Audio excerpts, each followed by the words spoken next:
Hi guys, welcome to Raju tech in Vizag. ఈ mobile వచ్చేసరికి Moto H50 fusion.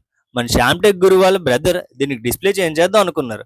కానీ display అంతా బాగానే వర్క్ అవుతుంది, డిస్ప్లే పైన ఉన్న గ్లాస్ అనేది బ్రేక్ అయిందనే విషయం గమనించి మనకు కాల్ చేసి అడిగారు. ఎస్ బ్రదర్, మనం డిస్ప్లే మీద ఉన్న గ్లాస్ కూడా చేంజ్ చేస్తామని చెప్పి మొబైల్ తీసుకొని చకచక వర్క్ స్టార్ట్ చేసి ముందుగా డిస్ప్లే మీద ఉన్న గ్లాస్ ని జాగ్రత్తగా రిమూవ్ చేసి ఆ తర్వాత డిస్ప్లేని ఫ్రేమ్ తో పాటు సపరేట్ చేసి కొత్త గ్లాస్ అనేది ఫిక్స్ చేసాం. తర్వాత మళ్ళీ డిస్ప్లే తీసుకెళ్లి ఫ్రేమ్కి ఫిక్స్ చేసాం.